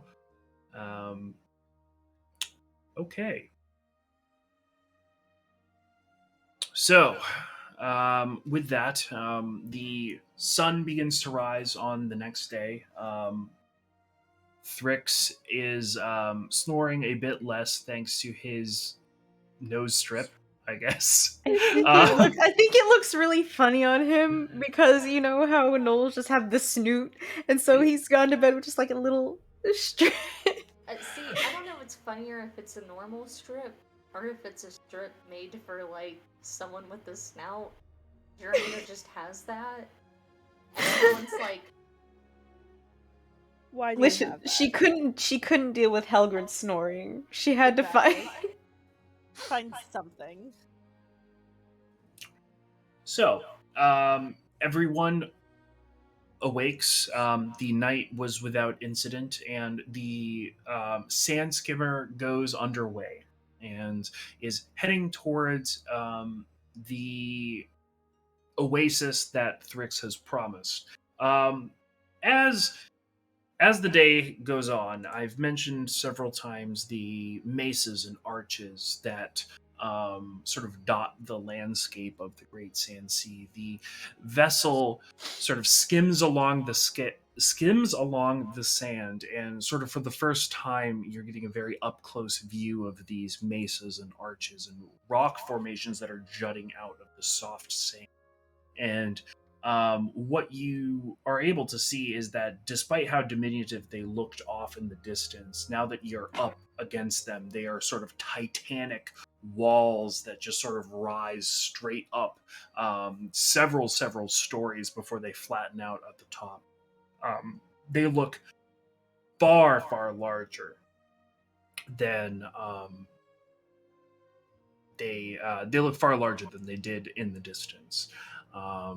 And as the sand skimmer is making its way across the sand, sort of almost skipping along the dunes, whoever is on the deck can hear Faye announce, "I think we're being watched." What? Is that what your little bird friend told you? No, it's what I'm seeing through my little bird friend. Oh, even better. Oh shit! I'm sorry. Who's watching us? She'll like point up in like an arbitrary direction. Say Oh yeah, I two can totally see that. two figures on top of that mesa. Marty will take out her spyglass. We'll take a look. Okay. Spyglass is my new favorite thing. Go ahead and make a perception check with advantage as Fuck you're yeah. being aided. Do they appear to be Another dirty 20. have intent? Violent intent, I suppose. We'll have to find out. They just look like they're watching. Marty, as you take the direction of sort of Faye's hand and sort of scan across the top of the mesa, you do see two figures standing there. They both have sort of long glaive-like pole arms.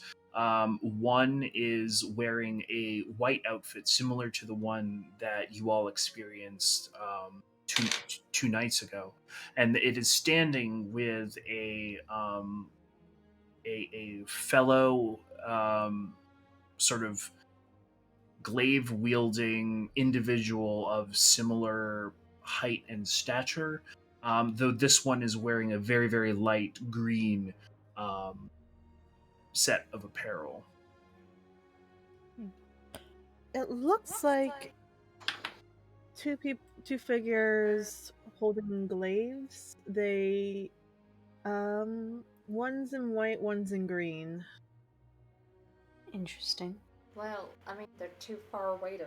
I know glaives got reach, but that's definitely too far away to stab us with. Yeah. Marty is going to take a look and see if she can't spy more of them. Okay. As you sort of scan around, you do not see. Like, are you checking the top of the mesas or? Top of the mesas and then down lower. Okay. So yeah, as you look around, it doesn't seem like they're setting up for an ambush or anything like that. It appears more as though they're just watching. They don't seem to have any hostile intent, from what you can tell. Jermina, you know what? What do they look like? Nothing in particular. They just have not red, just one wearing white, one wearing green. They kind of look like the person that we saw the other day in the night. And that they little don't seem to be attacking us, or yeah, and that little guy ran away. Mm-hmm. And yeah, those guys have weapons, but our guy didn't. You can't miss a pole arm. guys mind if I try to communicate more friendly? I got a big thing of green fabric, and I have a signal in me. I don't know if I really trust. I'd rather just have them be watched instead of making. I wanna. I don't trust that. Like, I mean, they're gonna be watching, like, everything. That's fine with me, but I'd like to communicate to them. At least something. I just want them to know that we know. Yeah. Well, if it's the same people from last time, they've already know that we know. But like I think they're mainly looking to see if we're worth attacking, which we're really not. But if you want to reach out and try, I mean, I don't see too much harm in it. I don't think they pick over their meals like that with how trans this is. I don't think they'd expend that much energy to for worth fighting. If we have something good on, I mean, it's not like you get much out here. Jeremina is going to. I think she has to go down into the cargo for this.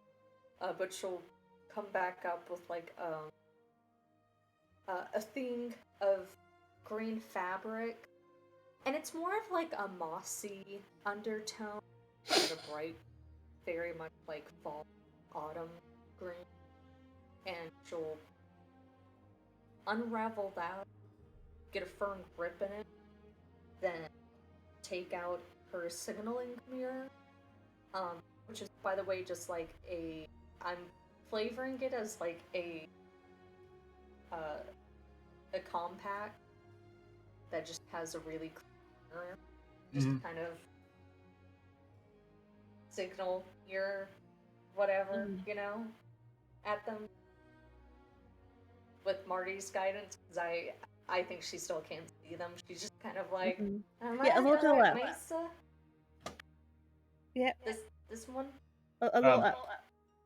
If you're still watching them through the spyglass, Marty, they just kind of, one leans over to the other and they appear to be having a discussion. We cut like 500 feet over. Fuck is this? What is she doing? What are they fucking doing over there? Okay. Anything else? All right. They look like they're talking now. Oh my god, they're talking about me. That's. Do you think they like your ass? Well, should I? She'll turn around. Then she'll turn back. Did they like? Marty will. Well, did they change up? Like, are they talking with more intent now? They're still talking. They're still talking. Okay, well, I'll have to ask them if I see them. Yeah, if they come closer, we'll ask. Great. We're gonna ask them. Eventually, the speed of the sand skimmer leaves the mesa and sort of the rock features behind. And Thrix finds a sort of safe place to leave the vessel for the evening, sort of parked between two larger rocks, giving sort of sort of elevated cover from at least two sides. The mist once again rolls in from the north and the temperature drops. The night is unremarkable. There's not much that happens. Everybody needs to mark off 2 gallons of water and 1 ration, and if you don't have 2 gallons of water, take 1 point of exhaustion. Olin is never going mind. to give Marty her thing of water. Okay, easy enough. And she'll take the exhaustion, because that's her last thing of water. That was exactly what Olin was about to do. Okay, well, I beat you to the punch, because you guys having ability checks is more important than me having ability. Well, fine, here. And she'll take out the ring and just put that on. No, I'm not gonna put on your fucking... I already got married once. I'm not doing that again. It's not a wedding ring. Or drop on your knee. Come on. Make it real Mari official. will get down on her knee. Be like, Jermina, you are my friend. Despite everything. Despite your growing attraction to me. Exactly. Sure. Will you put on this ring? What's the ring do? Is it even my size? It gives you resistance. If you say fire resistance, I'm gonna back no, you.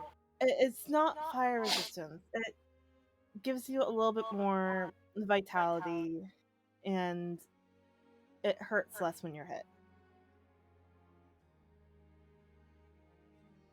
Oh, I've had one of these rings before, except it went.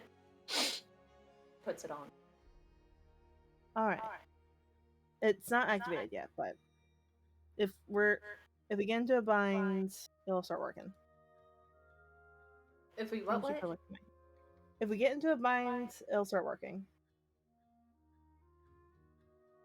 Okay, that's scary. Anyways, thank you for the water. Is it gold? It's platinum.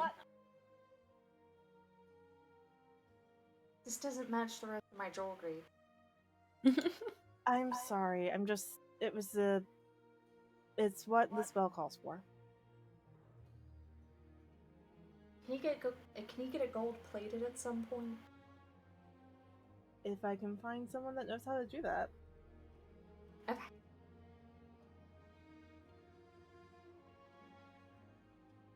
It's okay. Do you want to know how much this ring cost? How much did the ring cost you? Literally a thing of water. Nice. Oh. And 50 gold, technically. The last ring cost me 13 years of my life. So, finger. Oh, this one's for the divorced crown.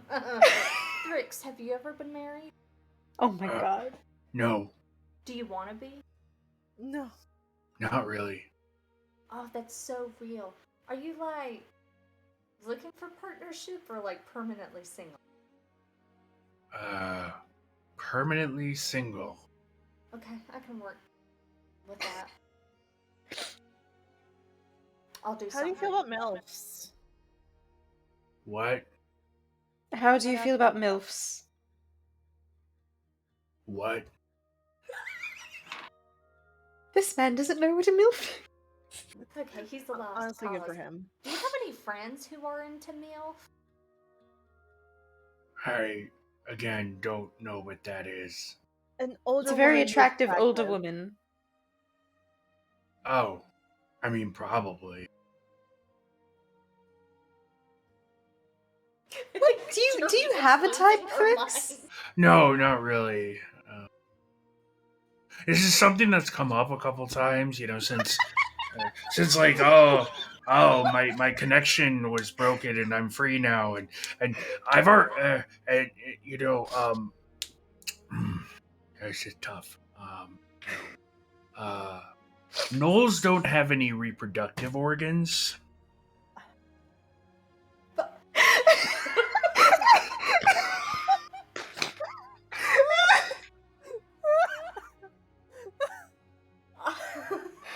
And at which point Faye will just say, I told you. You didn't tell us anything! No, she did! She told you how gnolls reproduce! By God. Not that they don't have... She told us how gnolls were made, but not that they became eunuchs in the process. Wait. So you're saying, though, that gnolls...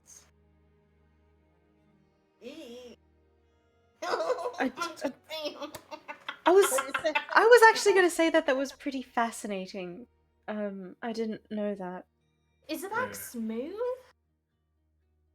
That's invasive. That's invasive. It's extremely invasive. That's very, very invasive. Abyssal, abyssal anatomy is a little weird. Yeah. That's crazy. How many times have you had this conversation with people? Out of curiosity. At least 4 times. At least 4 times. That's... I get better at it every time.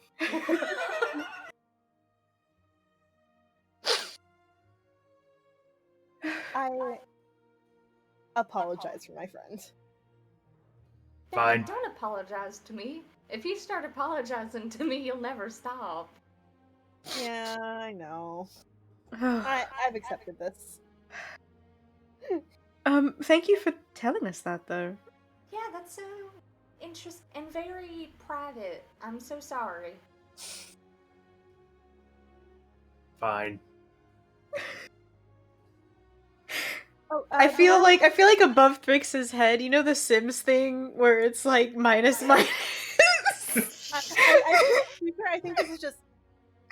I think this is just a single minus instead of 2. Again, he gets better at this conversation every time. Every time.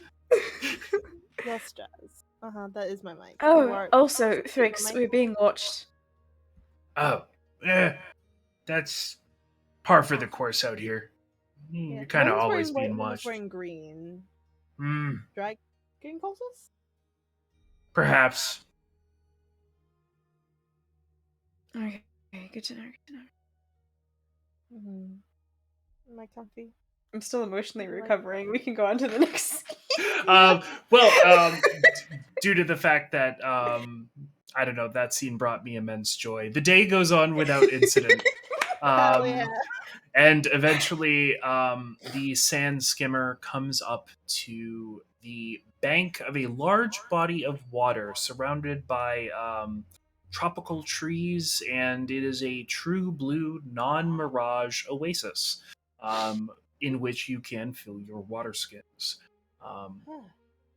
At which point, Thrix asks, are we going across or around?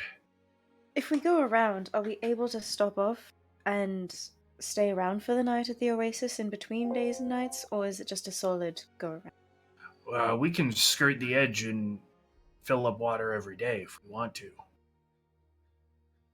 That's probably a good idea. I don't think that would be a bad idea at all. Fair enough. Alright, Marty, fill up your water skin. Yes. And Jeremy, here's yours back. All nice and full. Oh, thank you. Yeah, make sure you Silk drink as well. it, please. Hippity Yeah, hoppity I'm off. fine drinking. I have no problem drinking.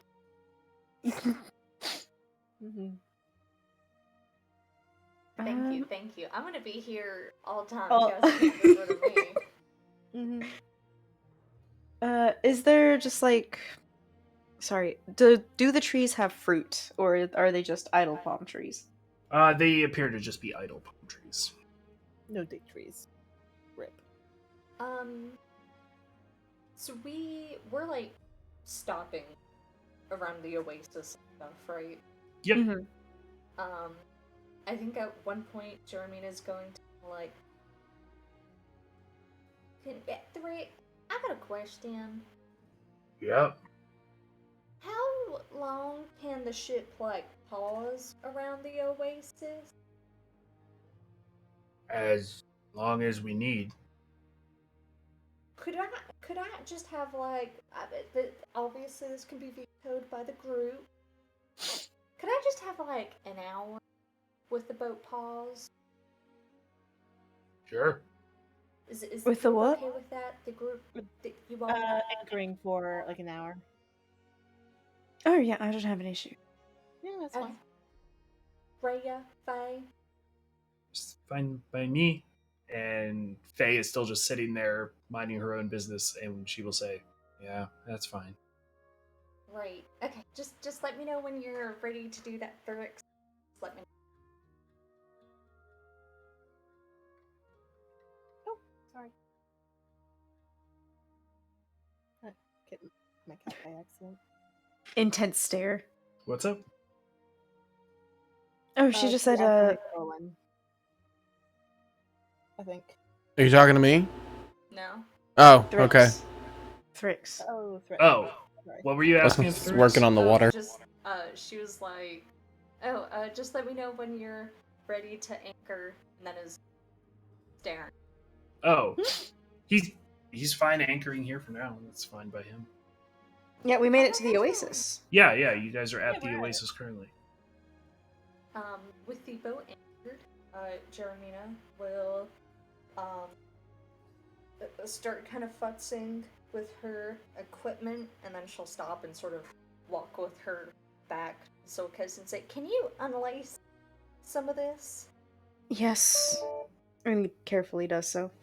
Okay, great. And she'll kind of shut the, like, clothing and, like, light armor she's been in. Like, I don't think she's taken off the under armor since they, like, teleported. It's not a great smell. And I think she just takes off everything but the bare necessities and goes, "Oh, right. Stretch." She's going to dive into the Oasis. All right, Bloosh, you do so. What is everybody else doing? Silkas Marty's is sitting going under to the join shade of a tree. Okay. Alright, he's going to join Jeremina. Okay. Olin's just gonna sit with Silkas. Okay. For the two of you in the water, as you are swimming, the water is very, very refreshing, cool for that matter. It seems to have retained a lot of the sort of temperature of the evening, and it has not quite sort of risen up to the temperature of the air. But as you're swimming, you feel something odd. It's sort of just a reverberation that runs through the water. Boom.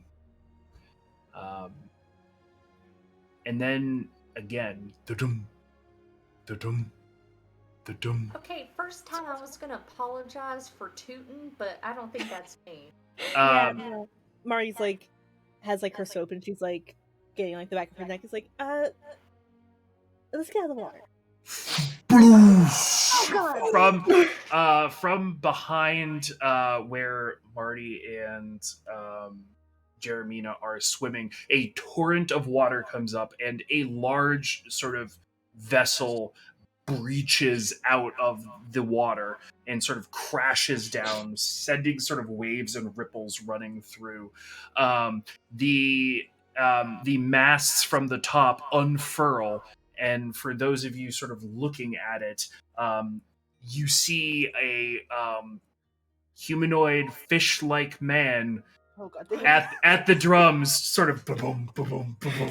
Silkas, who was idly reading Break Unto Infinity, like minding his own damn business, looks up and sees that they've summoned fish people. And the vessel is slowly turning to, like, sort of directionally ram the catamaran.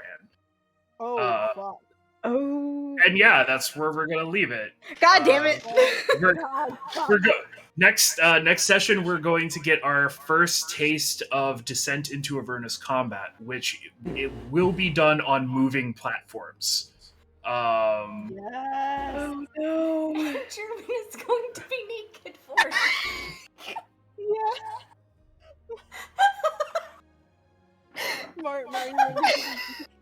Marty and Jeremy just like in our underthings. Marty with like shampoo still in her hair. No, Marty is in her underthings. Jeremy is just butt ass naked. Yeah. Yeah. Well, I didn't expect that development at the end of this session, but here we are. So, anyways, we're playing Descent into Avernus, in case you've forgotten. We know that a lot's been happening. Thank you for tuning into Dice and Dynamics. Descent into demonetization once again. All right. Good night, everybody. We hope you guys enjoyed the map layout this time, though. Yeah. We're back on Foundry finally. Bye, everyone. Bye.